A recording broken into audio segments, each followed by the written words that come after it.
growing up, so I didn't really have much. Like I never want to go back to that. So how do I keep progressing? To me, it's all about like how you feel about what the project you worked on. And so now we're really in it. So I'm like, shit, are we about to get arrested? Like this is kind of crazy. So just kind of keeping to myself. It's like I don't know if I really got those traits so much where it's like it's easy for me to just like express things or talk about things. There's music that I've done that people can listen to and be like, damn, like remember me by, or she has like a gold chain, you know what I'm saying? So this is why I said I don't have kids now, but like when I do, the energy you put out is like what you get back. So, I think I've been fortunate. Lara interviews. And Michael draws. You're watching BioPic. Hi, Brian. Thanks for joining us today for the interview. Glad to have you here. How you doing? Thanks for having me. Good. Yeah, all right. So let's jump into it. So you've received multiple Grammy nominations and ASCAP awards for engineering and producing and just working on a bunch of heavy hitter like albums and tracks over the years. And you've worked with Drake and Jhené Aiko and Miguel and Usher and all them. So I kind of want to start there with like music and like the big name that you have before we jump into the things that make you more than just the music you make. So can you tell me about where your love for music started? Yeah, so my first instrument was a trumpet, right? So I picked up the trumpet in elementary school. When I was in the 5th grade, they had, like the school orchestra. So you were able to, if you wanted to join, you just had to pick an instrument, right? And I grew up with my dad, and my dad was a big music listener, big music lover. In fact, this collection of records behind me is his collection of vinyls that I recently just got out of storage. He passed a couple years ago, so I just recently put him up, got a record player. So, but yeah, like again, every day growing up in the household, it's like music playing, a lot of jazz, a lot of oldies. So, I was always surrounded by music. In fact, my dad, he came out, he's from Ohio, came out to LA with my uncle who was signed to Motown back then. So, again, just like grew up in music. So when it came down to picking an instrument for the orchestra, originally I wanted to play drums, but we lived in an apartment. So, my dad was like, no. Yeah, no. And then, he was like, well, what about the trumpet? So I was like, okay, cool, so got the trumpet. And then, ever since 5th grade, been playing, and my dad was real supportive, so he had me in private lessons. And in fact, all the schools that I went to were like music based. So, pretty much from then, right? So, I got to high school, and the thing about it, I was always in jazz bands and all that, but, I more so kind of like listen to, I love jazz, don't get me wrong, but I always listened to like hip hop and R&B. That was kind of like my thing. So, once I got older, I kind of realized, okay, well, I don't know if I want to be a jazz musician per se, but that's when I got introduced to, my dad, he bought me a keyboard when I was in high school, and my first keyboard where I can actually like start producing. So started doing that and kind of fell in love with that, because now it's like, okay, now I'm making like beats and stuff that I'm more, that I would listen to. Mm-hmm. So so in high school, that's where I kind of got my start for producing. And then in fact, the high school that I went to, that's the same high school that I met my partner, the other half of Fisticuffs, Matt Robinson. We actually met in the jazz band. So I was playing trumpet, he played guitar. And so high school is where we met. And then once we graduated, we went our separate ways. He was doing a lot of film, TV stuff. I was doing a lot of touring. We connected years later. And then that's actually at the same time we met Miguel, kind of just started vibing. And, so the story with Miguel, that's our first like artist we developed and, kind of really worked with. This was the MySpace days. So we would just do music, put it on our MySpace page, put it on his MySpace page. And next thing you know, he was generating millions of hits, got signed, and we produced 5 songs in the first album, and that's pretty much how we got our start, and it's been rolling from there. So. Oh, well, TBT, like MySpace was such a. Did you like do your layout? Were you like so focused on like your top 10 friends and all that, or were you just on the? Yeah. Well, MySpace is where people have learned to like first, become like hackers, low key. Yeah, I remember coding and putting like, what is that? The less than sign, BR, like the greater sign. I was like, I'm fucking coding. Like, HTML code. Yeah. Yeah, copy paste. Yeah, because it was originally the top 8, and then but if you was nice with it, you could like get the little hack and be like top 4. Yeah. So yeah, I had all that. I had the backgrounds. I had the the modified friends list. Yeah, probably. I like probably got a virus from like trying to find the coolest layouts too. Like that was such an era. Yeah. Also, that's kind of.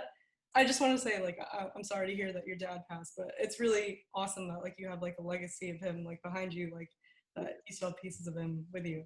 And you know, and when he passed, like, the thing that made it easier for for me to deal with it all, because like he saw me get my first gold record, my first Grammy nomination and stuff. So, you know, to me, it's all like I just feel like as a parent, you just want to make sure your kids are good, like once you're gone. So like I feel like he saw that, like he saw me, when my career was going to start and take off, and things were going well. He saw me get my first car, my first place. So, so when he passed, it was kind of like, okay, well at least he knows I'm good. You know what I'm saying? Yeah, So, all the milestones and stuff too. Yeah, so and then and like I said, it's great that I have a lot of his stuff here, and I just keep it with me and keep rocking. So Yeah.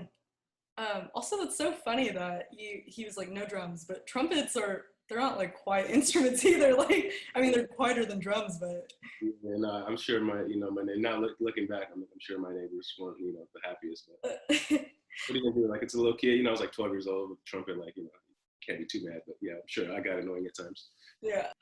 So your dad played a lot of like jazz and oldies, but I know you're Filipino and I'm Filipino too, and like I feel like every Filipino I know is like, or at least like the I don't know even what generation that is, but basically like our parents, like they listen to a lot of like oldies and like blues, and like my mom always had like the Stylistics and Bee Gees and Temptations like playing. Did your mom have any influence on your musical career? Yeah, well, so like I said, well, I grew up. Well, my parents they split when I was young, so I grew up. I was with my mom from like preschool, kindergarten, and first grade, and then from second grade on up, I was with my dad. So again, so a lot of majority influences with my dad was like the oldies and jazz. But I would see my mom every year, like for summer break, winter break. But the music she listened to was it was more like classic rock a little bit. Really? What? Interesting. Sorry, I feel like I know. Because my stepdad, he listened to a lot, like yeah, it's like classic rock stations and things like that. So I think because of that, like she kind of just like listened to it too. But and then also like some Filipino music here and there. Yeah. So yeah. Lots of like ballads and stuff. And Exactly. So. Cool. Yeah, so you went from playing the trumpet, and then you said like playing the keys and like producing and everything. And I remember reading or watching a previous interview where you said that your music teacher was one of the biggest reasons you pursued music. Can you tell me a little bit more about that? Yeah, actually, it was a couple of them. Fernando Pullum he was at Washington High School at the time when I was there. So Mr. Pullum and Reggie Andrews over at Locke High School, those were like the two guys that just really good for the community, just been around helping, tons of kids, especially these were like inner, city schools. Locke is in Watts, which is like in the hood, and then Washington is in South Central LA. But just kept a lot of kids from off the streets and giving them another outlet, which is like music. But with me, it's like I was already like doing music. So, but the reason I would go to these schools is because like the school bands and like the music program were just so well. So with Mr. Pullum, I met him. He was a judge for this scholarship, right? I was in elementary school at the time. I think I was in either 5th or 6th grade. And so my dad took me to this scholarship, but it was like $200 scholarship. But I played, and afterwards he went to my dad and was like, hey, your son's talented. Like, I teach over at this high school. You should have him come over after school and, play with the high school kids to get like more experience, playing with older kids and stuff like that. So I was actually, from elementary school after school going to Washington Prep. So that's how long I've known him. And then when it was actually time for me to go to high school, I ended up going there for real. So, but yeah, again, like, just tons of opportunities. He always looked out and, just kept people off the streets, kept them with alternative things to do, and always supportive. Even to this day, I keep in contact with both of them, and, they keep me in the loop of things. So, yeah. How'd you know that you wanted to pursue music for like full time? Yeah, again, it was just pretty much all I was doing since elementary school, right? So, and that's the thing. It's like I always knew like I liked music because I was like, in all my schools were music based, and I was doing private lessons and all that. But again, it's like once I got to high school and started producing, I was like, okay, this is more my lane opposed to like, jazz trumpet player. Because the thing with jazz is like such an intricate art form, and like I know, from back then doing all the jazz bands, like I've been around dudes that were just like amazing at jazz, and like I was always good, but like these dudes were like amazing. So it's like I was like, damn, okay, I don't know if I'm gonna be a professional jazz trumpeter, but like, but again, once I started producing and making beats, I was like, okay, this is kind of like more my lane anyway. So Yeah. yeah, so I've just been doing that, and really never had a plan B. So I'm just glad it worked out because But that's the thing. It's like I've been producing. So I started. Well, I got my first keyboard and started producing in when was that? Like high school. So for me, that was like in the year 2000, right? But I didn't get my first like music check for probably like 10 years. But that just shows like, I wasn't doing it for the money or for it's just because I loved doing it and, I was just doing it. So, but yeah, finally like 10 years later, I got my first break and, we got our first check from the Miguel stuff. And, but yeah, so, been going ever since then, but yeah, who knows? I'd probably still be doing music and, do what, yeah, it's hard to say, but again, I'm glad it worked out the way it did, and yeah, like no plan B, just music all the time, and Yeah. That's awesome. How, like, did you wait? So you said you got your first like major check like 10 years later. Were you doing like any like side jobs to keep yourself going? Like, what were you doing? Yeah, so the way that I was like, paying my bills and all that, in fact, because like I had a studio and I was like paying the rent for that. But the way I was doing that was because I had the studio, I was just like engineering for people and charging like hourly, sessions. So, at the time I was doing like, okay, like, $40, $50 an hour sessions. So I'd get a lot of rappers or singers, they'd come in like 2-3 hours at a time. Some people would book out like a 10-hour block and I'd get like $300. I'm like, oh, this is perfect. Like, this is majority of the rent, So it's like, I would just do that. And yeah, that pretty much, that's how I, kept afloat for years.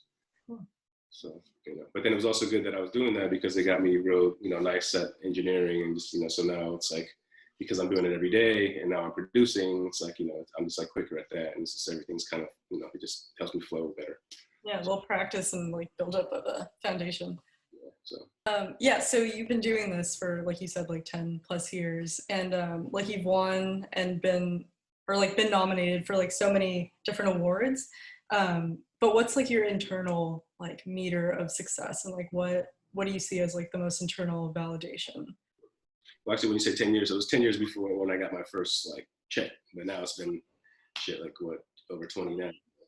But as far as, yeah, I mean, what I enjoy is just every time we finish a record or a song, it's just like, it's something that I enjoy, like just, I guess just the final product of what we're working on, and listening back and just being a fan of it. It's like, especially I'm sure with you, it's like, you're doing art, like, you might do a piece and you're like, damn, I really like how that turned out. So like, that's kind of like the satisfaction I get every time, like, because when you're doing music, it's kind of like similar to art, right? You start with a blank canvas every time.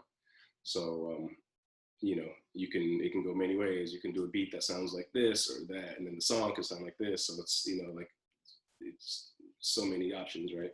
But for you to like meticulously, okay, I want it to sound like this, and the song, everything lines up, and then when you listen back, you're like, man, it's a good record. Like, that's the satisfaction. So really, I mean, like awards and all that are great. That just helps bring more work. But like, it's, to me, it's all about like how you feel about what the project you worked on, or like, I guess the outcome of whatever it is. So yeah, that's what keeps me happy. And then and also doing that, like working with new artists, or just, it always just brings a new spark to things. But even working with artists that we've been working with, like, Janae, Miguel, it's been like over 10 years now, and like, I'm still fans of them. Like, we'll do a record and they'll write something and I'll be like, man, this is great, like, just satisfying. So yeah. And like kind of on that, like how do you stay grounded? Like there's so many opportunities for traveling and like partying and like everything. How do you? Yeah, and that's the thing, like, because don't get me wrong, like you kind of sometimes have to like step away because, we're not machines, right? So that's the one thing about, creatives and other, like let's say office work. It's like, sometimes, yeah, it's easier to be told what to do, right? Like, you're in office, like, do, fill out these forms, or, do this. It's like, okay, like, I know what I'm doing. But like when you're creating, it's, it's no set time, there's no boundaries. you know, you can't, and it's kind of hard to just like stay creative at all times, right? You know, and that happens too. Like we'll have sessions set up, and it's like you might not even be feeling it that day, but you know, now you got to kind of force yourself. So you know, it can be tough, but yeah, I think in order to stay creative and being grounded, like you kind of have to step away, and sometimes you do got to party or you do got to travel. You know, you got to like live life, and that way when you come back to music, it's you know, it's not just like stagnant because there's times where like if we're working like nonstop, like every day, sessions, like in, you know, granted, like when you do work on a song that you like and okay, it kind of brings the spark back into it, but sometimes you can just, you know, kind of feel this, you know, burnt out a little bit. Yeah. And that's where writer's block comes into play, you know, and I'm sure that happens with all aspects of, you know, creative businesses, right? Like our, you know, writers, it's like you get writer's block. And yeah, sometimes you got to just step away and come back. And, you know, so like, we all go through it. But That's so funny. Like just hearing you talk about like I don't know, just like your process and being like, there's no structure or boundaries when you have like your own time. It's so funny because like Michael, you're kind of like in the same boat of being like, Yeah, for sure. like you talk about like when you go to work, it's a lot easier for you to just be like, okay, you've presented this task, but like when you're on your own, it's hard for you to, you know. Yeah, for sure. Yeah, I totally relate to that. Like, yeah, that's what I always say too. Is like with music and arts, it's very similar because again, with the whole blank canvas aspect, it's like, you know, here you go, create something, you know. So it's like it's your job to whatever you're thinking from there to here to out there, and then once it's out there, you gotta hope that you even like what's out there. So Because it's already out, yeah. So and like a lot of artists and just anyone in any creative field gets inspired by things that are outside of their creative field. Like Michael, he's a visual artist and animates and illustrates, but like music is one of the areas like you get really inspired. Like Kendrick Lamar and Anderson .Paak, those are like some things I know that really like inspire Michael. Are there any like films or like fashion? Is there any other like creative outlet that gets you like creatively pumped? yeah, yeah, even I mean other music too. Sometimes it's good for me to even like, you know, I like to stay up to date on you know, a lot of like the new stuff. So, you know, I subscribe to both Apple and Tidal. And so what I'll do a lot of times is, you know, because sometimes it's kind of hard to like just find new things, right? But because of like the whole playlist aspect, you know, you can now select an artist and then it'll like give you like playlists with, you know, similar things. Or let's say if I'm looking for like vibey records, like, you know, there's certain playlists that curate towards that. So a lot of times I'll go to that and then just kind of go through and see like, you know, what's the new stuff that they're, you know, presenting or whatever. And yeah, so a lot of times just listening to other, you know, music, even other genres, like it'll give me creativity. So that in the music aspect, that's, you know, gives me a lot of creativity that way. But yeah, as far as like movies and fashion, like I'm into all of that. Off top, I'm trying to think of anything specific. You know, it's just kind of all over the place. I like a lot of comedies though, because you know, I like just to laugh and stuff. But you know, I'm into like certain movies with the like the visual, you know, with good visuals. Even like documentaries, like you know, those are good to just put on and you know, check out. But yeah, I don't know. I'm kind of all over the place. Do you have a favorite movie or like comedy skit that you like? um, I don't know. Yeah, I mean, I guess top movies.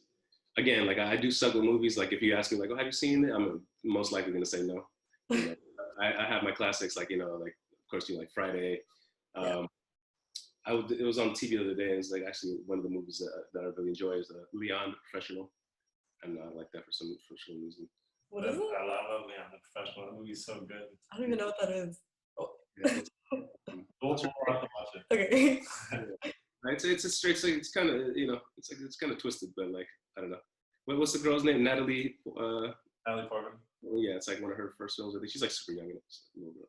It's just like I don't know, it's crazy. But yeah, it came on and I was, you know, it's one of my joints.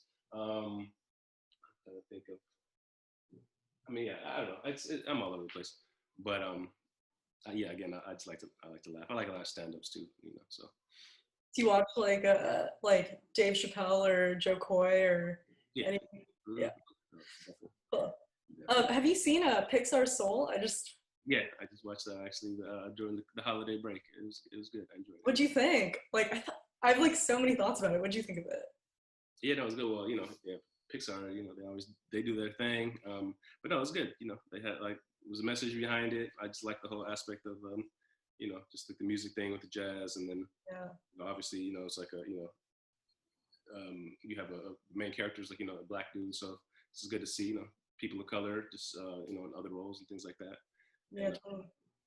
yeah, but no, I enjoyed it. What did you think about it?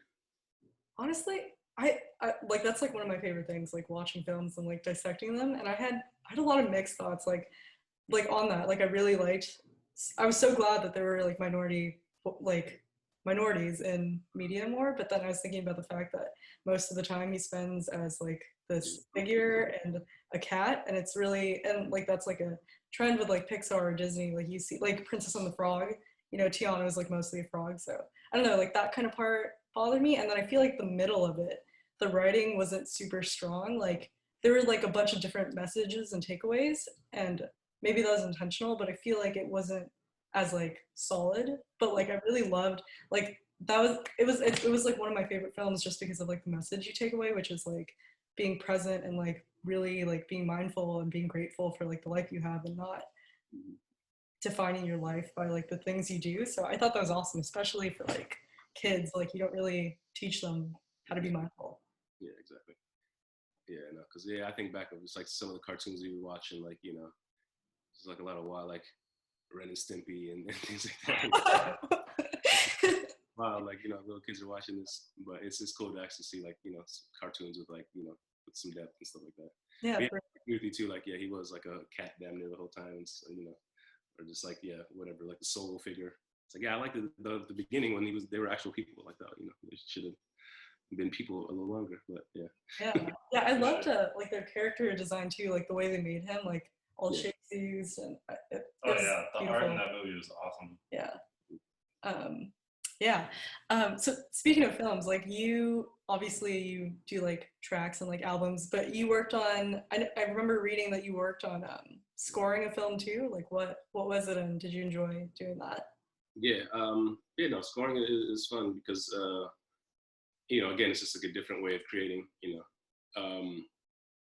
and then we get to kind of like bring in other elements that we wouldn't necessarily be doing, like for, let's say, like an R&B record, right? So now if you're scoring something, okay, we need like more string. I mean, granted, we'll still bring in string players for like certain records too, the music end, but like, with scoring, you don't have to really worry so much about the same, formula. It's just, a lot more, depending on what you're scoring to, like they might just want regular tracks, and it's like, okay, we do what we do. But let's say for a scene, it's like sad. We need just, like, music can bring so much to a scene, right? If you watch the same scene without any music behind it, it's just kind of like dry, but then all of a sudden you put this like, this low synth note, and these strings that come in, and then all of a sudden it's like, oh, it's scary, or now it feels sad, and it's like all that just from a couple sounds, so it's just kind of cool to tap into that kind of part of it sometimes. And, yeah, that's cool. Yeah, and the thing that's cool about scoring and things like that. I mean, we don't do a lot of it so much now, but like I think it's something to kind of look into in the future, because with that, or just being a producer in general, it's like there's no real age limit, right? You can, whereas if you're an artist, granted, it's a little harder to be older, and unless you just have like a fan base that's been with you. But as a producer, you could be like an 80-year-old dude like scoring things, and like people are like, man, fucking genius, So it's like that's a cool thing to look forward to. It's like being as long as you feel it, just keep being able to create until whenever, and finding the right outlets to do that. But I never thought about that. That's like music and artists have such kind of like a, not like a set expiration date, but like they kind of ages. It's like again, like if you've been out, and Rolling Stones, whoever, they can tour now because like they have the fan base forever. Like they can be fucking 90 and still do it. Yeah. Like if you're like a new artist trying to come out, it's like 70. It's a little rough. Yeah, it sucks. It's kind of hard.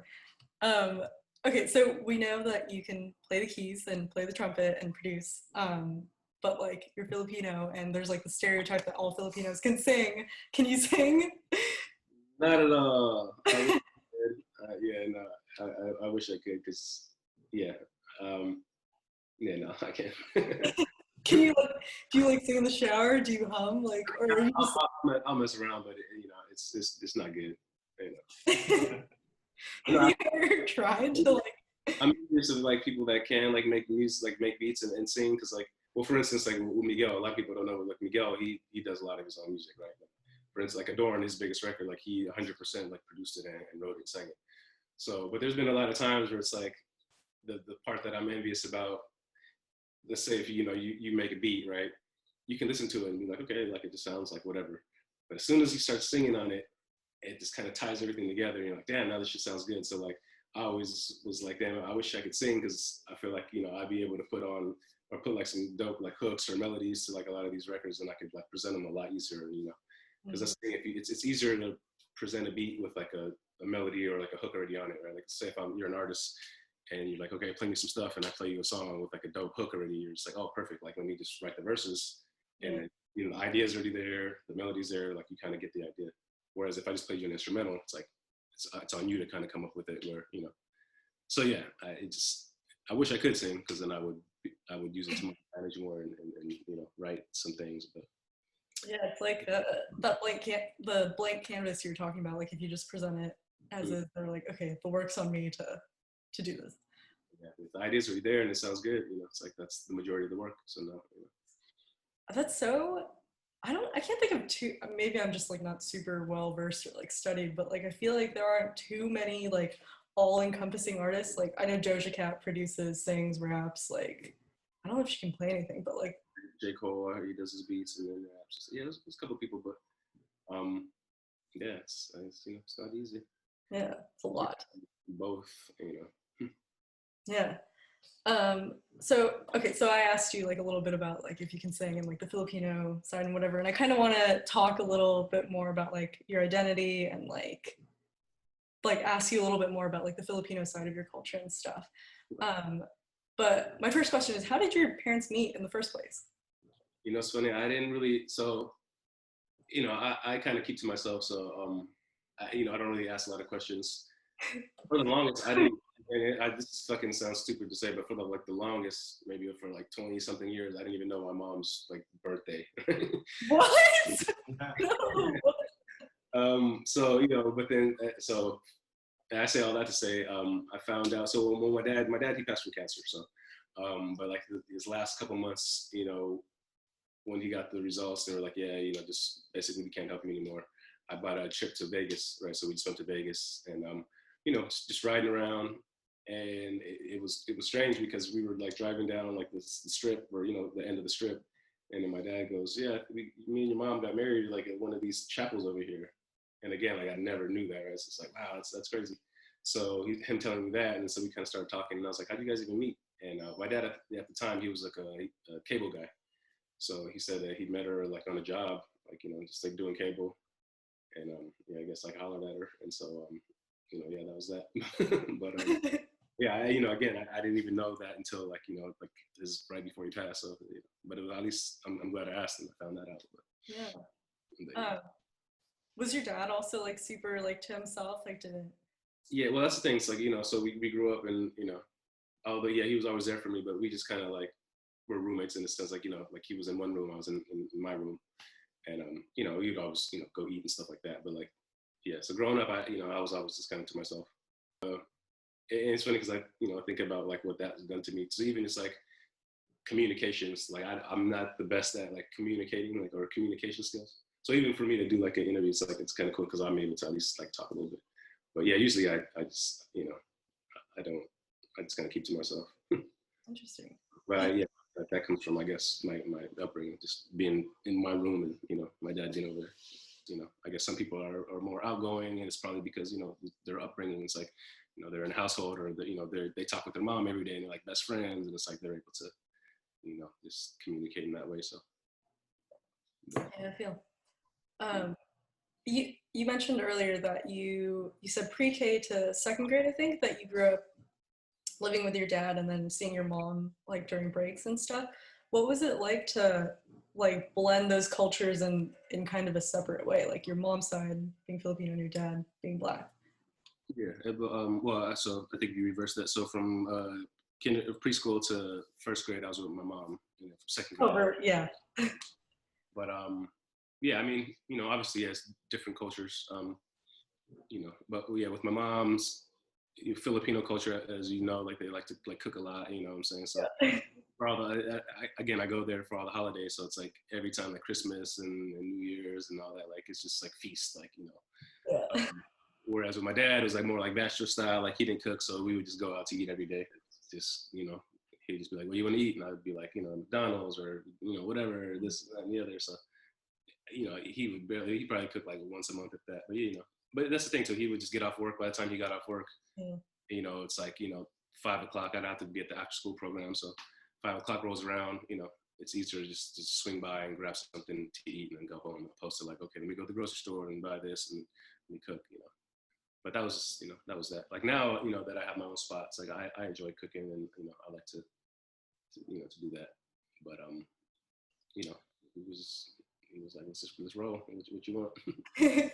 Yeah, that's really hard to. I feel like parents have like the most, I don't know, underrated. What am I saying? Underrated like jobs. Like no one really realizes how much work it is to like put food on the table and to like take them and like figure out their schedules and to.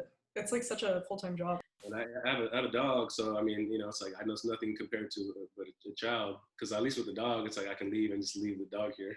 But I'm just like, damn, like with the child, like you can't just do that, you know. So it's like, Yeah. you know, Like a 2-month-old figured out. Yeah. yeah, yeah. You know, I can be gone all night and come back and it's like fine. But you know, the kid, yeah, you have to find like a sitter, or you know, it's like, or you just don't go out. You know, so Yeah. I guess the parents who have, you know, I guess their parents around to like babysit or something like that, you know, be very fortunate, because, you know, again, my mom lives in Utah, my dad's not here, so it's like if I were to have a kid right now, like I would have to pay for a babysitter. Like I couldn't just be like, hey mom, I'm gonna drop my kid off. You know, Yeah. it's like That's really expensive too. Kids are so expensive. Like everything costs money. yeah, so, not yet, but hopefully one day. But we'll see. Were there any times like during your childhood where you felt like you had to navigate like your biracial identity at all, or? No, I mean, you know, I was fortunate to grow up in an area where it was kind of like, you know, like mixed. Again, like living in LA, you know, we kind of get to see a lot of different cultures and things like that. So, you know, which is interesting though, because like, okay, when you think of like the major cities, like, you know, like LA or New York or, you know, whatever, it's like you have such a melting pot, right? So I feel like it's harder for people to be as like racist when you just like, you know, from the jump, like you grew up seeing like all these different ethnicities, right? But again, I was visiting my mom living in Utah for like the past like, you know, 25 years or so. And I always found it interesting because, well, now it's a little better, but I remember being young and going out there and just like never seeing it, you know, like a black face, right? It's just like, you know, it's just all white people. So whenever I would see someone of color, it would really stand out. And I remember just thinking that was interesting, like, okay, like, you know, again, being at the mall, whatever, and then you see like, you know, someone black and it's like, wow, like it does stand out. And in a way I was like, I think this is how people like are racist, because it's like this, you know, you're not used to this. So now you see someone and you can be like, oh, you're different, attack, blah, blah, blah. Whereas, you know, again, like living in LA, it's like you go out, you're gonna see Mexicans and blacks. So it's like you can't really be, you know, as racist. Again, of course, if your upbringing, like, you know, your parents are like that, you know, that goes into the children. But, you know, so I just feel like the more, you know, things like mix and stuff like that kind of will like, you know, kind of balance everything out. On this like topic of race, like the past, I mean, there's always been racism even in LA, but like the past couple months and the past summer have had a lot of like headlines about racism towards like Asians and Black people, like for COVID-19 for Asians, and then like the protests and everything with Black Lives Matter for Black people. What was it like for you being like of both identities to like see that kind of news like on the headlines like every day, like everyone's talking about it? What was that like? Yeah, I mean, obviously it's frustrating, you know, and it gets to the point where I remember one day I broke down because, like, you know, especially being on social media, you're just scrolling and it's like, you know, you're just seeing nonstop things, especially when it was like hard to see the videos of people just like dying, like, and you're just like on your phone and you see someone just die on your phone and you're just like, bro, like, and it's like nonstop, constantly happening.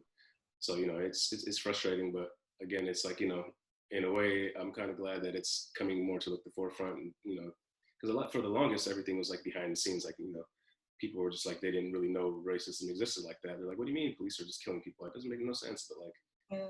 No, because even like with the Rodney King things, like how long ago was that? Like that was just like, you I know, do. full camcorder, and they were just like beating the shit out of them like on the street. It's like, bro, like the people, they've been doing this, so it's like now you're seeing it like every day a different story, and it's, you know, kind of becomes a lot. But you know, at the same time, it's just like showing, you know, awareness, you know. And then now even with the thing that just happened at the you know, like when they broke into the building, it's like, you know, you see the, you know, things. It's like, okay, well, you know, I don't know. It's just, you know, now you're able to see things a little more differently, and it's just like, you know, hopefully it's just more awareness, kind of like, you know, helps fix things. And you know, I know there's a lot of white people that are seeing that too, and it's like, yo, like this is, you know, they're even like outraged. So it's like, you know, that's kind of good, and you know, hopefully it just kind of,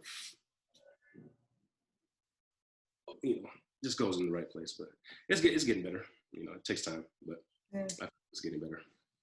I feel like that's a like this the past summer was like kind of the time where it was like, okay, now you guys all know racism is real. Like now you can't avoid it, or you can't just be like, yeah, that happens. Like it's in the background and can't do anything about it. I feel like it definitely has like brought a lot of awareness, which is traumatizing for people who are like minorities and stuff and experience racism. But yeah, I agree. It's like great to see that something comes out of it, and the people who were once ignorant are like can't be ignorant anymore.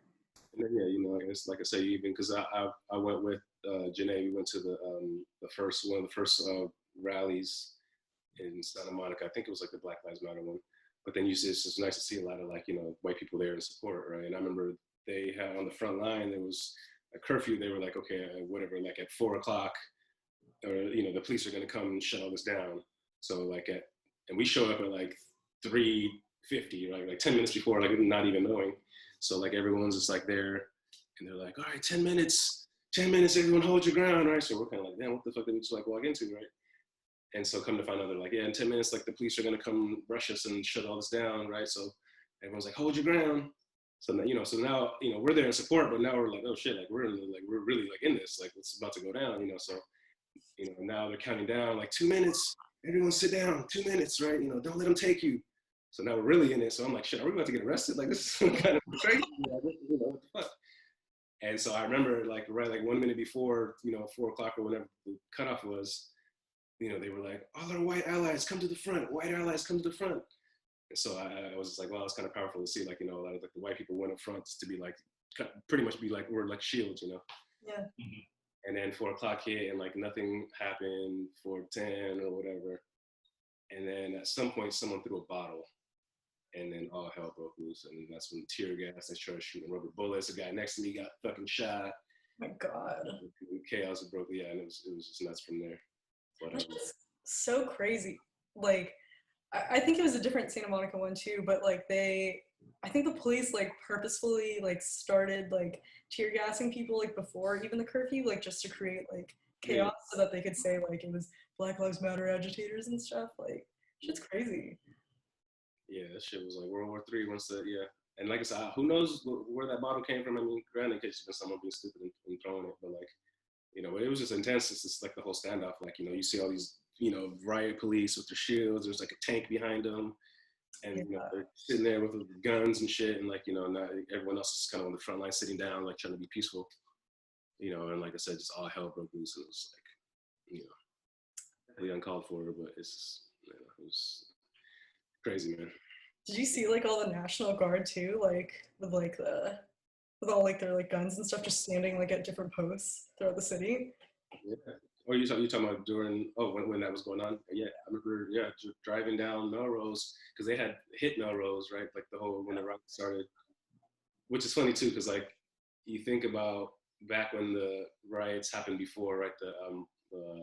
You know, the whole Rodney King riots, and how like they burnt up the hood.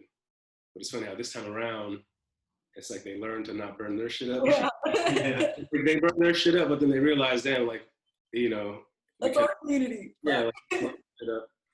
So it was funny because, and I always thought about that. I was like, okay, if another riot happens, like, are they gonna learn and like hit up the, you know, like the major things, you know, whatever. So sure enough, like Rodeo, Santa Monica, like all that shit, like they started hitting up all those stores. So it was kind of like funny to see. But I remember like Melrose, they started breaking into all those stores, and so yeah, that first couple, you know, that first week, they had National Guards and like tanks like on all the corners, and I just remember being like, wow, this is intense, like. I'm glad. I mean, I'm not glad that there was like any violence or anything, but like Rodeo Drive has insurance. They all have money. They have so much, like, it's a wealth of everything there. Like, they would be totally fine. But yeah, I'm glad that didn't happen to places where there would be like a larger rippling impact. Yeah, they learned. What, your sisters are like in nursing, or they recently got into nursing. Have they like been impacted at all by COVID? Yeah, well, actually, it was crazy. So that whole side of the family pretty much ended up getting it. So I remember like my mom calling me and being like, "Yeah, I got COVID." And it was like, it was like a sad thing, but obviously, she it was fine, no symptoms and stuff like that. But it's crazy how some people, like they have the no symptoms thing. Yeah. Some people just really get like messed up, man. Just such a wide range. Well, they did have the whole loss of taste and smell thing, but That sucks. so as far as my sister, well, actually, I take that back. My sisters, the ones that do nursing, actually they didn't get it, but yeah, they stayed with my mom and my brother and his girl. They ended up getting it, but yeah, my sister, we actually too. She was on like maternity leave for like the last couple months, and she actually just had a baby when I was out there for New Year's. So yeah, so pretty much obviously for 9 months, like she was like away, so she was not really in the work field. So yeah, as far as it impacting them, but yeah, and I'm sure they're a lot more susceptible to it and stuff like that being in the hospital. So but yeah, I'm glad they're okay. And, shout out to all the people in the hospitals on the front line, putting their life on the line. It's crazy. Yeah. Yeah, especially when COVID first hit, because like we were still kind of like unsure, and it's like now you have people like in the COVID units and stuff, like like they're dealing with people that have it every day. And it's like, we're still kind of figuring it out. It's like, damn, it's like, shout out to them, like, not knowing what this really is, but still having to deal with it and help people out. It's like, that's great. Okay, so yeah, kind of just going back to your sisters. Like, did you grow up with, like, you obviously you're living with your dad, but like, did you guys grow up together? But like, were you close when you visited your mom, or? Yeah. Well, that's, only seeing them maybe like once, maybe twice a year. It was like a interesting thing. Like, obviously, I wish I could be around them more, but it's kind of weird seeing them like once or twice a year, because you get to see them grow a lot faster, right? Because when you're with someone like every day, it's kind of like you don't really see the growth. It's just you kind of go with it.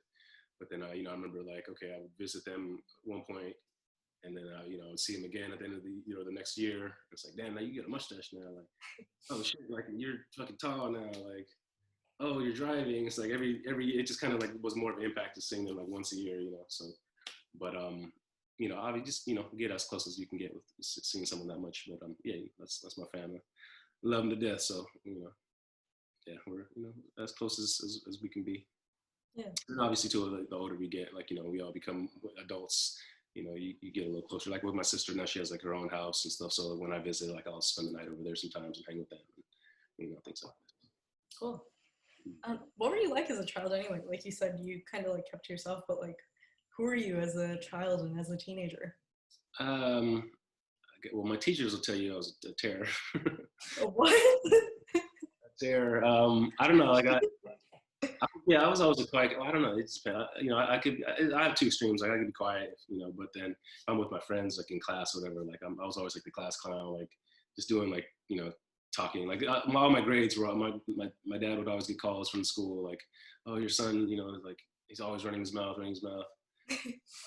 Yeah, I would just be that dude in class, like getting kicked out sometimes. I don't know. Sorry to all my teachers that I pissed off, but yeah, I don't know, man. I just like to have fun sometimes, and just sometimes I just meant like not really paying attention to the schoolwork and passing a note over here and passing notes back and forth and just talking shit. Like you were like, you didn't pay attention. I was a class clown too, and I didn't really pay attention that much in school. Like we're both creatives and we both do art, so it's like there's something there. Yeah, for sure. Also, did I just hear your dog whining? No, she's on the couch. Oh. Maybe something outside. I'm not sure. I got excited. Okay. Anyway, she's sleeping or? Yeah, Desi, come here. Oh yes. What's her name? Her name is Desi. Come here. What? So interesting story about her. There you go. This is my little dog. Oh my God. She has like a gold chain, you know what I'm saying? So this is why I said I don't have kids now, but like when I do, it's accessorized. But no, funny story with her. So I didn't even plan on like having a dog or keeping a dog. She kind of like just fell into my life, as they would say. But no, my friend of mine, she had found her. So remember I was saying the school, Reggie Andrews at Locke High School. So Locke is in Watts. So a friend of mine, she's a substitute teacher there. Actually not substitute, she's an art teacher there. And she's a super animal lover. She always saves dogs, and because I guess it's the hood, right? So there's always like strays and stuff everywhere. Yeah. So, but she's always like saving them, always spending her money. And one day she calls me and she was like, "Hey, I found another dog. Can you find a home for her? Because I'm about to go." She's from Japan, right? So she's like, "I'm about to go to Japan for the holidays for 10 days. I can't keep the dog. Can you find someone that'll, wants a dog?" So I'm like, "All right, cool." I pick her up. She leaves for 10 days. I'm on like Facebook, anyone want a dog? Like, nobody. So she comes back and she's like, "So what happened?" I was like, "Well, I wasn't able to like, get the dog off." So she's like, "Okay, well, whatever, maybe I'll just call a shelter." And then I was like, "Well, I don't want her to die." Or, you hear stories about the shelters and stuff, right? So I'm like, "Well, give me a couple more days. Let me try to figure it out." And at this point, so after like having her for like 2 weeks and then realizing like, oh, she's actually super chill. Like she doesn't bark. She's just quiet, And then I had just got out of a relationship at the time. So I was just by myself. So I was like, okay, now I got a little companion. I was like, yeah, this isn't so bad actually. So then she found a home after all. Now that was like 6 years ago. So That's so cute. Aw. Wait, how old is she? I mean, she's a stray. she's 7. So yeah, so I got her. She was like 1 when I got her. So Cute. Aw. Did your friend just like hoard dogs? Like, how did she? How'd she? that's the thing. So like yeah. So every day she would like find a dog, like a stray dog would come out. Every day? That's like. Well, like. So that's the thing. So it's like, so she actually has like 3 dogs of her own, all like rescues that she found. Right? So when Desi came, she's like, "I can't have 4 dogs, So she was like, "Here you go." But every time she would like find dogs, take them to the vet, get them shots, like it would be like a couple $100 every time. And she would just like find someone that would want a dog, and then here you go. So, but yeah, even to this day, like she had one of her students had like a litter of puppies, and so she was just like asking around and got all the puppies off. So she's just an animal lover, so shout out to her for hooking me up and getting me Desi. Yeah, she seems so chill. Is she like tired? Like she just I mean, not your friend, your dog.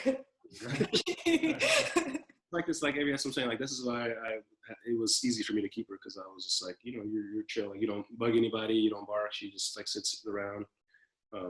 She's like very loving. So I can bring her to the studio, and it's actually good energy, because like we'll be like with writers or artists, and like they're always like, "Oh, it's a dog in here," and it's like and she does, because she doesn't bark. She's easy to have in the studio. So she just it works out.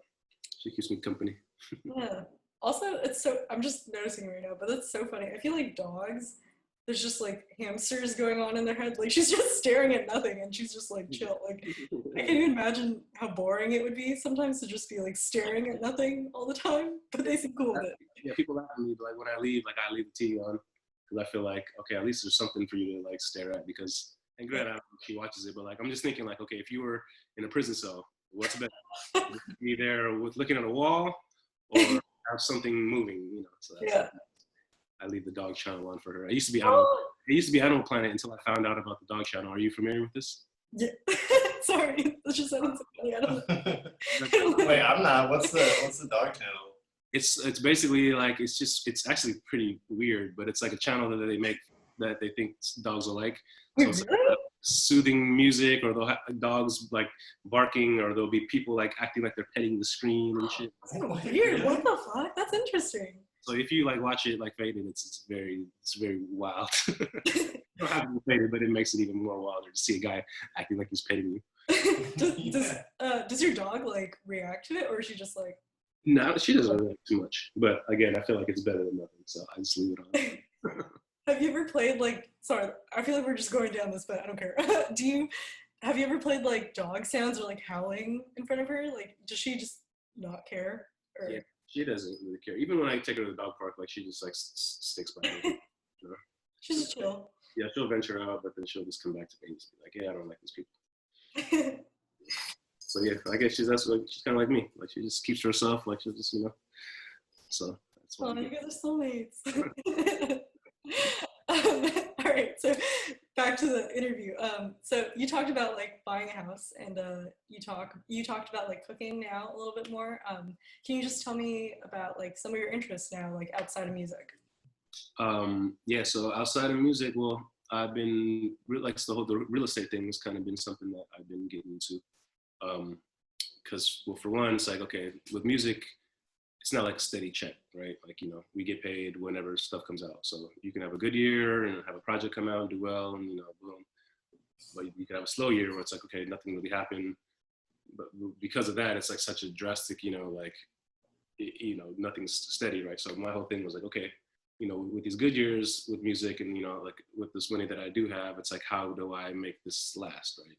So just again trying to be smart with my stuff because growing up, so I didn't really have much. So now it's like I guess knowing that it's like I never want to go back to that. So how do I keep progressing? Yeah. And then ways of like okay, it's like I don't really know like investing wise or stocks. Like I'm not really into that. But it's like okay, what can I do with this money to like help me get to the next level or just to keep it, right? So I've been fortunate to have friends that do like real estate things, so that I've been digging into because it's like, okay, well, for instance, and this is something that I'm glad to talk about because a lot of people don't really know how easy it is to get property, right? You think, okay, this house costs, $500,000. I need $500,000. I don't have it. I'm just going to rent forever. Or it's like, no, like, I was fortunate that a friend of mine like told me about, because she actually called me and was like, hey, I know you're doing music and stuff. Like, are you ready to buy a house? And I was like, no. She was like, well, are you familiar with FHA? And I was like, no, what is that? She was like, the first time home buyers program.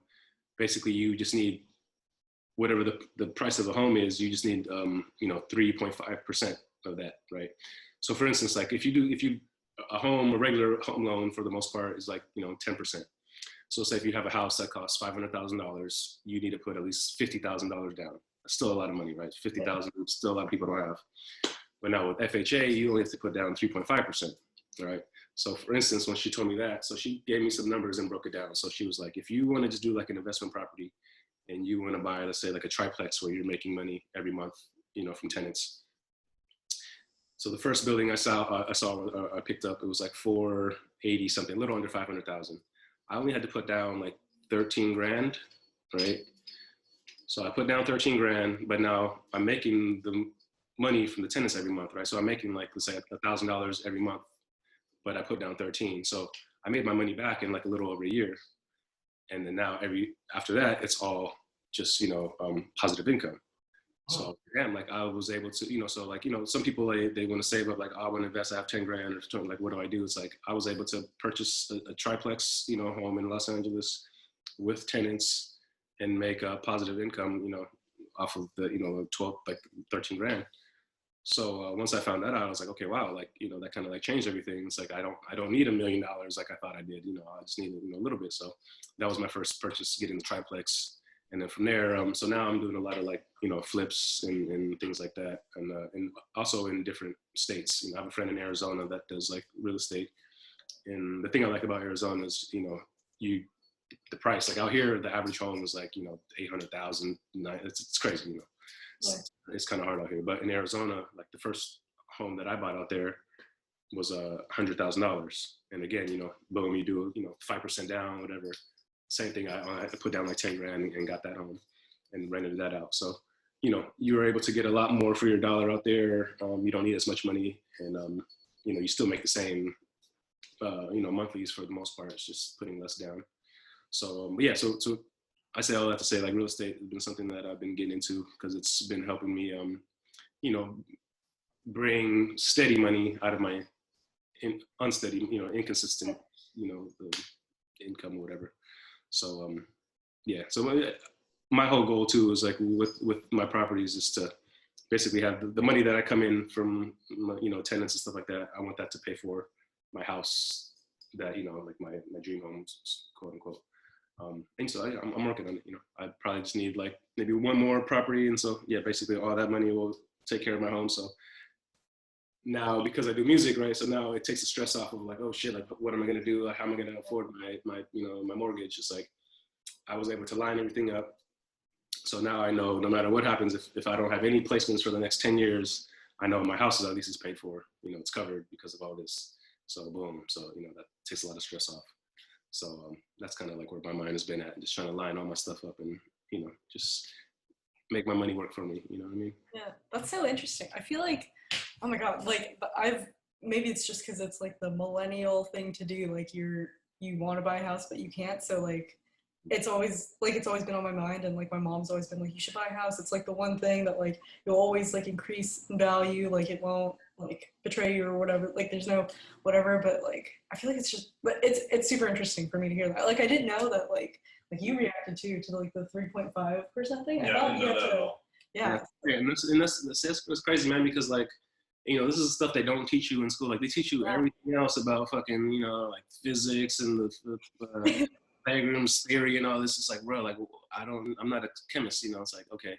But like they should teach you simple, basic things about like, at least money management or like taxes and buying a home. Cause it's like, it's again, I was, when I heard the same information, I was kind of like blown away, like, damn, that's all you need. Like, I thought you needed a lot more. It's like, but people like don't really know this.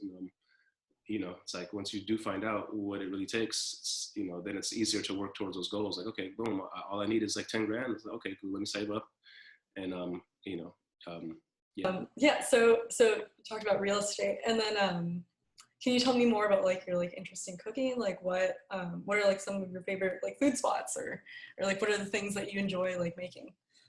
As far as making, well, it kind of started with like the whole breakfast thing, like, this is a lot, like, I guess if you're beginning to cook, right, it's like, it's a lot easier just making like an omelet, like, okay, eggs and throw a couple things in there and like, so, or like a breakfast sandwich. So I kind of got good at that. Like I make a mean breakfast sandwich, with the runny, you bite into it and the yolk drips, you know what I mean? Like, food porn.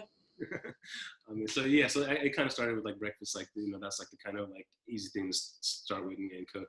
But now it's like, going grocery shopping and getting what you need. But I feel like with anyone, it's like, as long as you can follow a recipe, like, they make it easy with, YouTube or just like cooking, like cookbooks. But yeah, once you start cooking, that's when you realize like you actually need a lot of ingredients for the most part. Like, say you're going through a cookbook and you're like, okay, oh, this, this looks good. Like, and then they just list like all the shit you don't have in your, your fridge. So it's like, okay, I gotta go to the grocery store because I don't have, 3 ounces of vanilla bean or like just whatever. So, but yeah, I'll make whatever as long as I can have the recipe for it. Yeah, I'm just kind of, I'm getting into it. I'm a fatty though. I like to eat. Like I'll go out and, being in LA, like it's all like the tacos really, I always joke about that, but I love tacos. Hitting up the taco trucks, they're always open late. Yeah. Easy. Oh my God. Wait, so, okay, actually, like, maybe, I don't know what it is, but I feel like I haven't been to any taco or Mexican place that's like fucking like bomb. Like, I feel like I've been to like pretty good places, but there's one place, they do birria. Do you know Poppy Tacos in Culver? Yeah, they're cool. Okay, so there was one I went to. Okay, well, there was one in the valley. I don't remember the name. It's like a truck. It's like San something, but it was like a birria truck, and that was the first time I had that, right? And I was like, it's fire. But it was just like so far in the valley, right? So I was like, fuck, I don't want to drive out all the way out there. But I ended up finding one like close to me on the in Venice. I forget what it's called, like Reds something. I heard about that one. Yeah. I know what you're talking. Yeah. That one's fire. To me, I like that better than Poppy's is cool, but like Poppy's is kind of small and like everything the same, And I don't want to because I'm on the internet, but but yeah, no, but just being honest, they're cool. But I like, yeah, Reds was good. You should go to this next. Yeah. Check it out. I enjoyed it. But I feel like with any of those, the taco spots or whatever, you just got to go to where all the hype. Like if there's a line, like, and there's always like a line, like then it's like, there's probably a reason. So if also like, so the taco truck that I always hit up, and it's close to me, so I'm fortunate. But Leo's taco truck. Shout out to Leo's on Venice and La Brea. Taco truck, they're there till like 3 a.m. every day, and there's always a line. But they're amazing. And they're known for their pastor, which is like the the but they cook it on the fire, like on the spit. So it's like, they're slicing it, and they put the pineapple on there. It's like super, yeah. But there's always just get ready to wait, at least like, a couple minutes in line, but it's worth it. So. Have you ever done any like kind of like, I mean, like tacos are like bomb, and I'm sure like it's LA, like you said, so there's like there's like everything, ramen, burgers. But have you ever been to like any like fine dining places or like had like a tasting menu? Yeah, well, I'm fortunate in that sense that like when I do go to a lot of those, it's like on someone else's dime for like, like meetings and shit like that. Yeah. Like a business meeting, like someone with the label or whatever, and they'll take us out. So, and yeah, shout out to my boy Noah Preston. He's Janae's A&R. He's over at Def Jam, but like he's taken me to some cool spots, on some celebratory meals, like, oh, the album just went gold or it went platinum, let's go here. And yeah, he took me to this one, I can't remember the name of it, but it was like where they do courses. It was like, 17 course, like gastrology, I think they call it, or gastronomy or whatever, where it's like, weird, just different things. Shapes and. Yeah, and it's just like, but like everything tastes amazing, and things like that. And yeah, and the bill was crazy. And you didn't pay for it, so it's fine. Shout out to Def Jam for taking care of us on that one. But yeah, no, it was yeah. So there's but yeah, a lot of times too, like some good steakhouses and things like that. Boba and Maestros and stuff like that. Birthdays or meetings, people go there.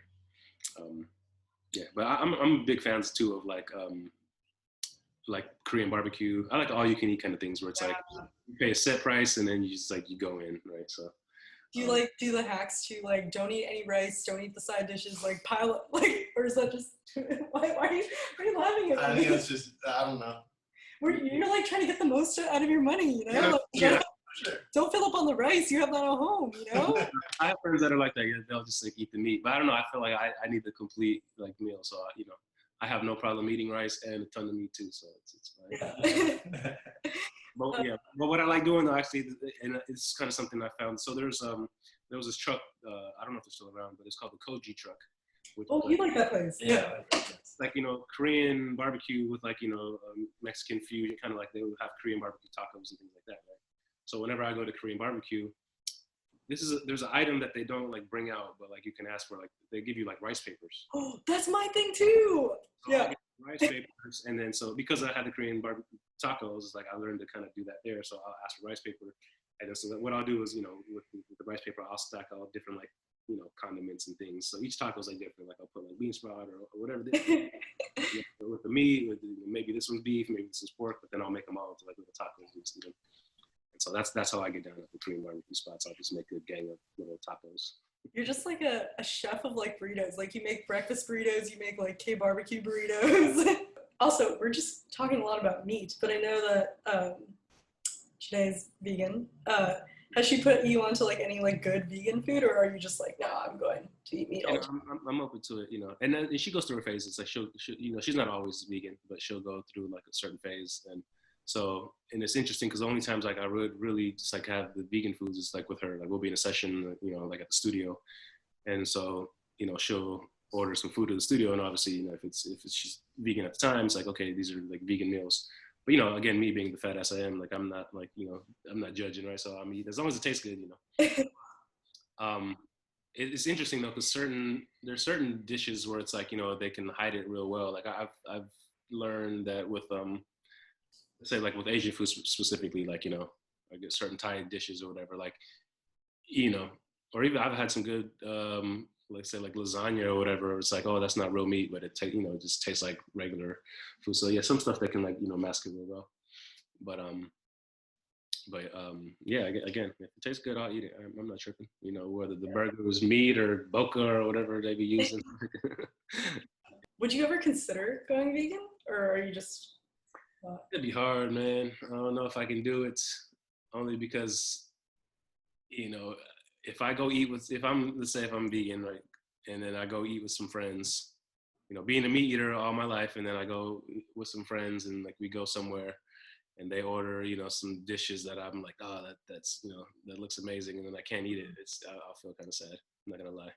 I feel like it's easier for like I think they're like kids who grow up like vegan, and then Yeah. they say like, oh, like meat's disgusting. I tried it once and it's gross and stuff. Yeah, But, like, but again, but if you've been eating it your whole life and some of your favorite meals, or yeah, steak, or like I love burgers, or even cheese, for instance, like pizza, it's like now I can't eat it, because I'm just trying to like not. It's like it's kind of hard. yeah.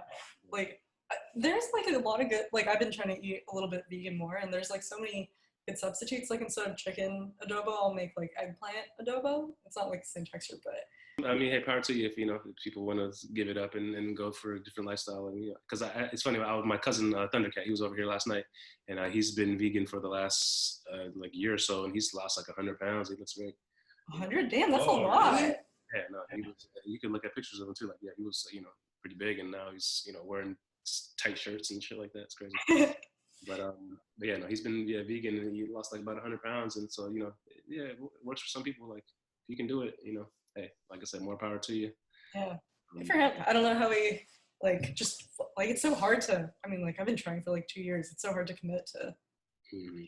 Yeah, I think too. Once you kind of start seeing the progress, it's just like working out, right? It's like you start working out, and then you see, oh, I lost, 5 pounds, 10 pounds. Like it kind of drives you to keep going, right? Because you've seen the progress.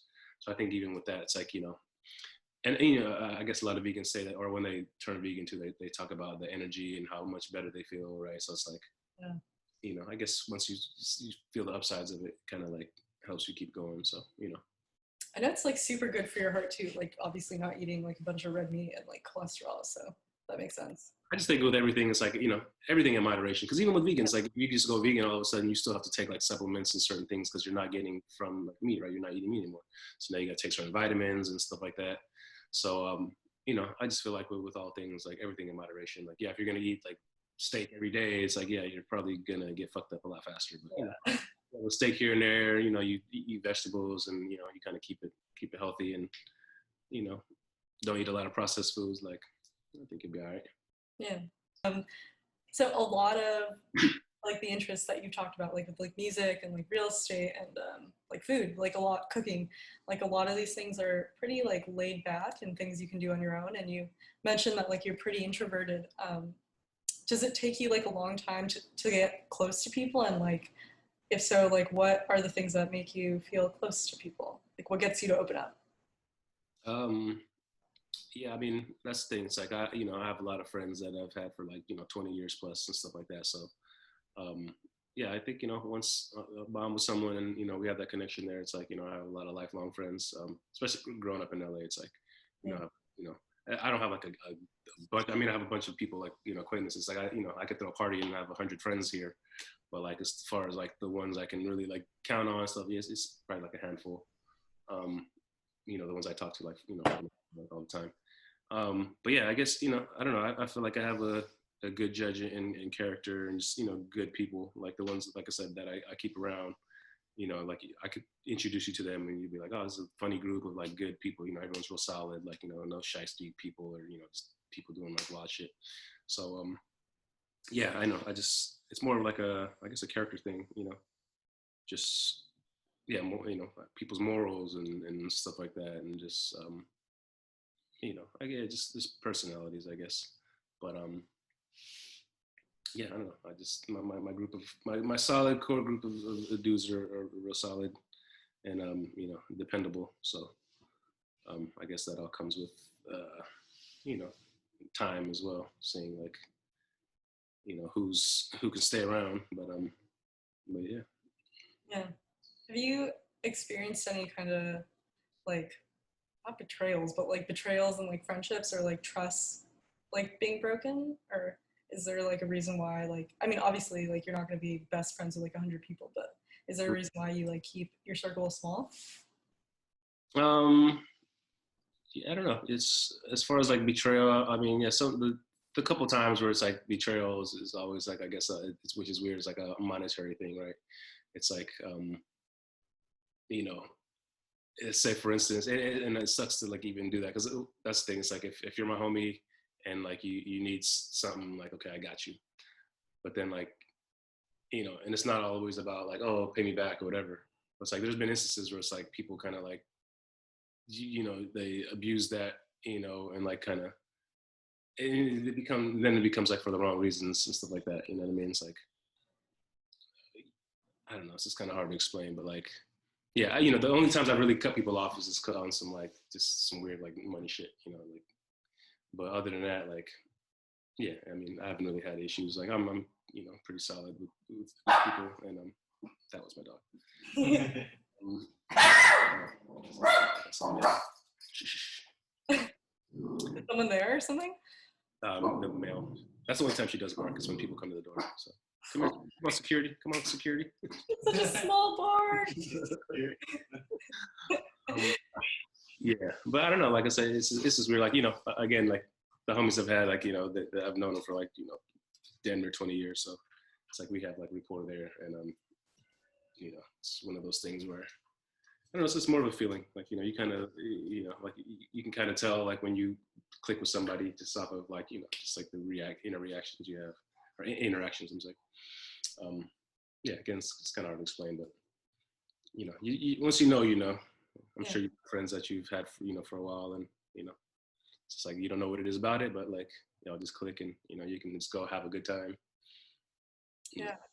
I don't know if this is a weird question, but what are like the types of like conversations you have like with the people you're close to? Like, do you talk about like politics or like life or like love, or is it? Again, yeah. I mean, again, I don't like usually get too deep, so a lot of just chilling really. It's like vibes, like, and that's the thing. If I'm hanging with my homies, like, I mean, sometimes I will like have a shitty day, and it's like good to like talk to a homie about it. Especially sometimes it's good to get like just another perspective. And I guess more so, it can be like work related, and I could just be like venting to like a friend or whatever. But and I guess too a lot of it can be like relationship things, like obviously sometimes with the person you're with, like you can be fighting and going through things. So it's like, okay, you want to vent to your homie or vent to somebody. So, things like that you can talk about, and vice versa. Like, if one of the homies is, getting into it in the house with their girl or something, they just want to come over and come kick it and have a drink. It's like, so, but when things like that go down, it's like, okay, we might bring it up and talk about it. But at the same time, it's like, I'm the type that I don't want to dwell on it too much. Like, let's just, let's pour something or, just go. That's why I like comedy. It's like, let's just laugh. Like, let's put on something and chill. So, in that sense, like, I don't like to get too deep and, bring things up, especially if it's something that's bothering someone. Like, if they want to talk about it, cool. Like, but, I don't want to bring it up and just keep talking about it. So I'm rather just like, let's talk about something else. Like, let's get your mind off of that and let's go laugh, or let's go to the mall or something. That's kind of how I get over things, or my way of getting past things. Just trying to get to like a better place in it. Yeah, exactly. Yeah, rather than just like keep talking about it. It's like why what it is. So let's switch the subject and let's try to get you happy, or let's try to get me happy. Let's do something else. Did you and your dad ever get to connect? And I mean, obviously, like, he's your dad, but you said like you were roommates. Did you guys ever like connect really deeply on anything, or? Yeah, no, not too much. That's what I'm saying. Like, even like me finding out certain things, like not finding out about like how they met and stuff like that. So like, not too much. I guess more so like as I got older, as I became an adult and got my own spot, like at that point we became like more like friends. When we were living together, it's more like, you're my dad, I'm your son, roommates. Like, you're in that room, I'm in this room. But like once I moved away and got my own spot, like he would come over and hang, and like, or like the game was on, I'm gonna come over and watch the game with you, and like, what I'm saying, like, then it kind of becomes a different dynamic where it's like, we talk a little bit more. But again, just growing up like for whatever 25 years of just kind of keeping to myself, it's like I don't know if I really got those traits so much where it's like it's easy for me to just like express things or talk about things. So maybe that's why when I talk about like discussing stuff with my friends, I'd rather just let's just laugh or do something else. And it's like that's what I know, just how to get past things. It's like so. But Yeah. Things that I realized like in hindsight, looking kind of dissecting myself, like, things like that. But, hey, that's how I get down. Kind of on that, what are like some of the biggest lessons you've like learned about and from yourself? Yeah, man, just to be positive. Like I always have a positive outlook on things. Like, I don't like to really dwell on negativity, and and that's another thing too. I don't really like to keep people around that are like negative. So like again, that's when you think back about like the traits of my friends. Like, that's why I like a lot of people that are like funny and just like just good energy. Because it's always good to have. Because again, if you're going through a shitty time, it's like do you want to go hang out with a negative friend? It's like that's just probably gonna make it worse. But like my cousin Thundercat, like it's funny as hell. So it's like I know if I'm feeling down or vice versa, it's like man, come on, let's go eat. Like fuck her, and let's go over here. You know what I'm saying? Like, so um, just being positive and always having like a positive outlook on things. That's kind of like my whole thing. And then I know I feel like too like the energy you put out is like what you get back. So I think I've been fortunate. In life, it just it's my friendships and things. It's just because of the the energy I put out. It's like I do right by people. I keep my word, and and I think people, they realize that. It's like you just, it's true. You get back what you put out. So that's the one thing I can always say. Just positivity. No negative vibes, and then I think things will turn out fine. yeah. You're kind of talking about like humor and like laughter and stuff, and like I looked at your social media and you're like so goofy. Like you have like all these memes and videos and stuff of you. Like how did you even develop your like sense of humor? Like Again, just like just homies, just talking shit, just being around funny people, and then just like again, that's why I just like comedies. I like stand-ups. I like comedy movies.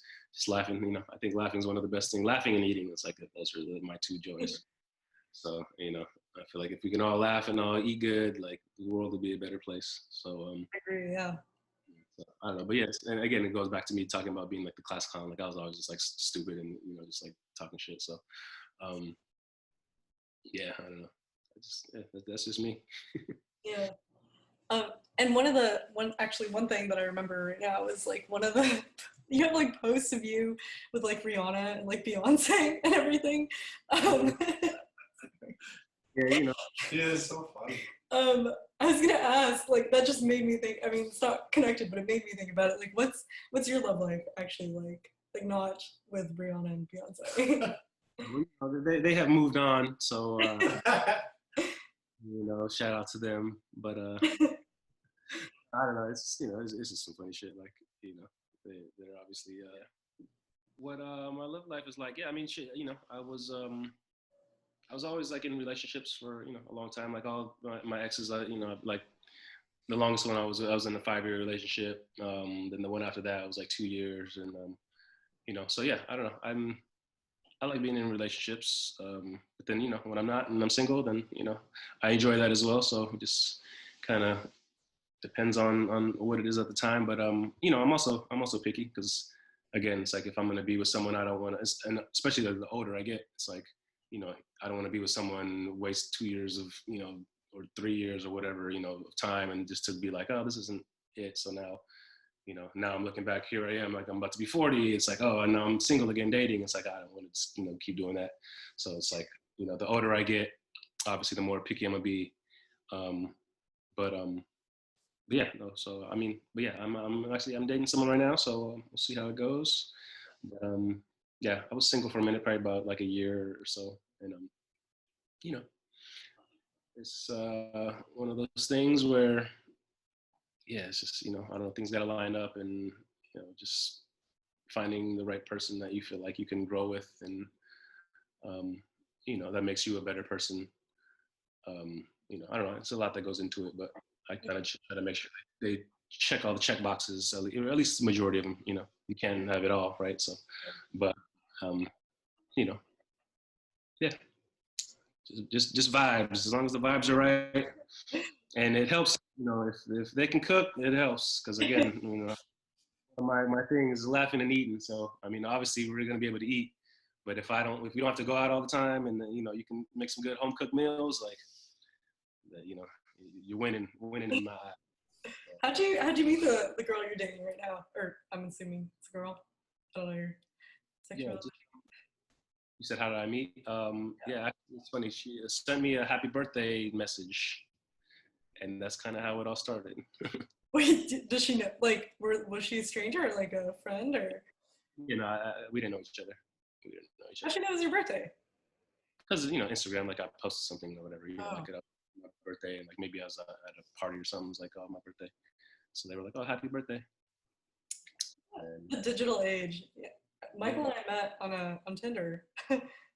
yeah, see, it's that's the thing. It's like it makes it a lot easier to because and with me, it's like I was never the type of guy to like go out and just be like, hey, girl, like and like let me holler at you. It's like Yeah.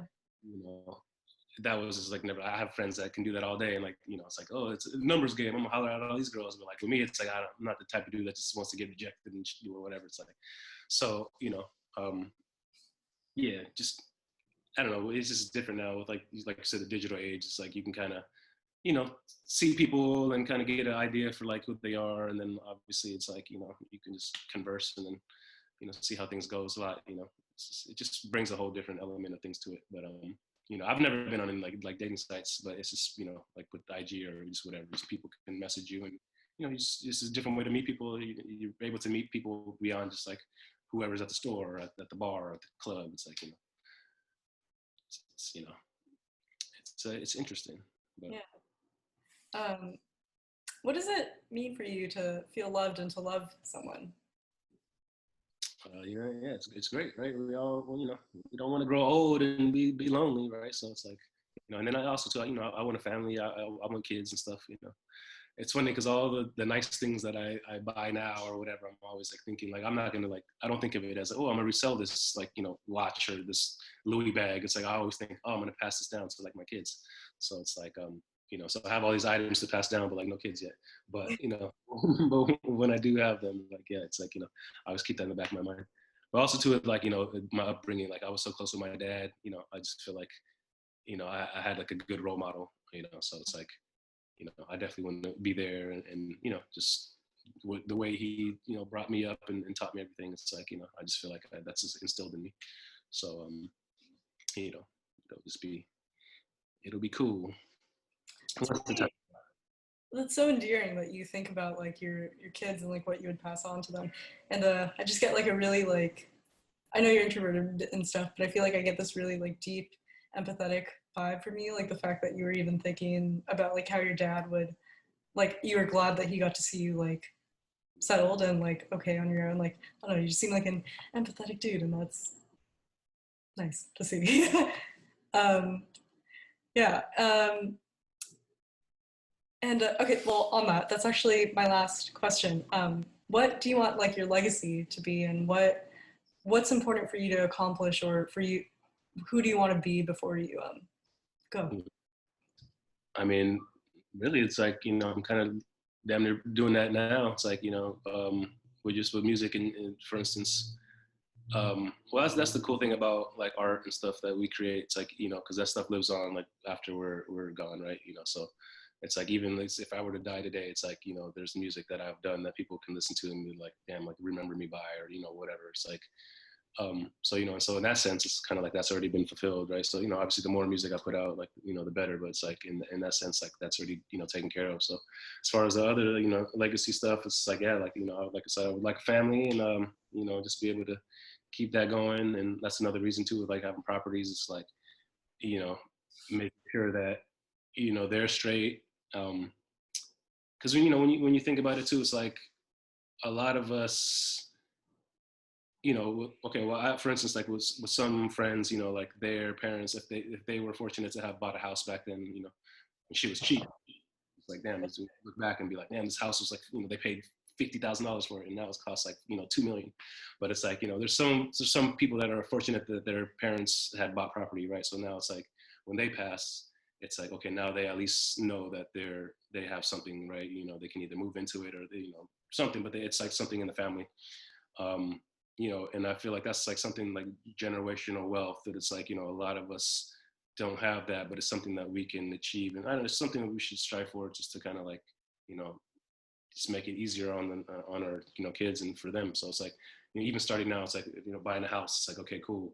If I know I'm not going to sell this house, this is like where I'm going to be at. It's like, and if I do have kids, like, okay, at least, I know that because, think about it, like, when you have a mortgage, it's like usually it's like a 30-year mortgage, right? So after the next generation, like that house should be pretty much paid off. You know what I'm saying? So imagine like you just had this house in the family, like every time the next person like had kids, like they don't have to worry about a house or, you know, purchasing, like they just have free rent. I was watching this show, you know, sometimes I watch like the home builder shows where they fix up the houses and stuff like that. And there was this family on there and they had a house that it was like, I think 9 generations or something. And, you know, granted they kept like upgrading and stuff. But like, I was just like, damn, like you had 9 generations of people that never had to worry about rent, you know, like imagine not having to worry about like, you know, mortgage or rent. It's like everything you make is just, you know, you can do it for other things. It's like, that would take off so much stress, right? So, you know, and I feel like, you know, it's a possible thing to do. Just, you know, just kind of like lining your stuff up and then, you know, just being at the start of, you know, what they call generational wealth, just having your kids be straight, teaching them about, you know, just money management or just, you know, whatever. And then like instilling that in them so that they can do it with their children. And, you know, again, it's like a lot of us didn't have that. And the ones who did, you know, they're very fortunate. And I would just like to be able to, you know, just kind of fall in line with that and just make sure my folks are good. Yeah, I think that's like a way of thinking that a lot of like minorities and like children of immigrants and like people who don't have like so much, like that's like the kind of thinking like we develop. Like I grew up like not wealthy at all too, and like my mom was always like super forward thinking too, and thinking about like, I'm gonna pay off this house, like I'll figure out how to pay it off so that you can have it, so you don't have to struggle through what I did and stuff. And I think, yeah, I just think I don't know, there are just like a lot of different points where you're talking about like future and like kids and like lining things up, and it's like I think a lot like that. And I think it's a thing of like growing up and not having everything presented to you. And now you have me like thinking about like getting a house now. Like I've been thinking about it for months, but we've always been like, oh, it's too like hard, it's too much money, like Right now it's in my head. It's the perfect time because like interest rates are like they're the lowest they've ever been. It's like, you know, so yeah, like I said, just, you know, start with like if you have a you know, if you have a friend, and if not, like, you know, hit me up. I can give you my guy that got me my spot, and he can at least give you just some, you know, some options. And that's the thing. Once you kind of let him know, like, okay, this is what, you know, we can afford, this is what we're looking at, or, you know, like what are the numbers. It's like, you know, then you can kind of, you know, then, you know, wrap your head around it and then execute, you know, the plans, you know, as they say.